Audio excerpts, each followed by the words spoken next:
Наурыз түбір түрк халықтарының тұтастығын танытатын мейрам. Шынында да шығыс халқына тән ұлы мерекеде көпшілік ұлт пен ұлысқа бөлінбейді. Бір атаның баласындай бас қосып ұлық күнді ұлықтайды. Бүгін Еңбекшіқазақ ауданына қарасты Бәйтерек ауылында Сафар тәжік этномәдени орталығының ұйымдастыруымен сан ұлт бас қосқан ынтымақ мерекесі болды.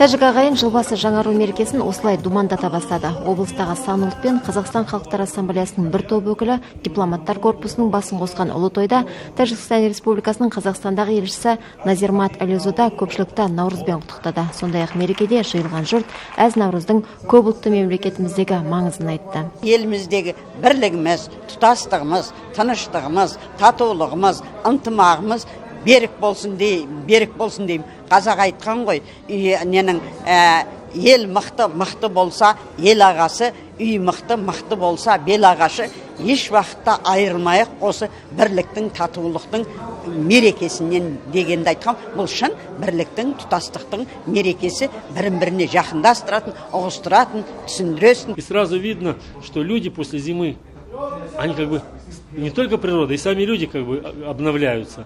И мы даже, посмотрев в зал, мы видим, насколько накрыт стол, насколько блюда, которые именно к этому празднику готовятся. И видно, что люди ждут этого праздника. Ұлық мерекеге арналған шарада тәжік халқына ұлттық ас түрлері мен киімдерінен көрме ұйымдастырылып, спорттық ойындардан сайыс өткізілді. Это первый наш праздник Наурыз получается по совместимости, поэтому здесь мы по максимуму постарались, чтобы на уровне области показывать все свои культуры, обычаи, традиции, в том числе национальные игры и праздничный стол, выставку вы можете сейчас посмотреть.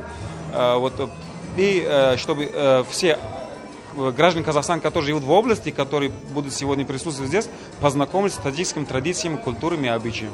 Айта кету керек, көп ұлт қоныстанған облысымызда бүгінде 30-дан аса этномәдени орталық бар. Ал Сафар тәжік этномәдени орталығы ұлт санының артуымен былтыр құрылған. Аз уақытта бірнеше шара өткізіп, ауызбірлікте еліміздің татулығы мен тұтастығын сақтауға өзіндік үлес қосып келеді. Жазира Саева, Степан Мерияшко, Жетісу телеарнасы.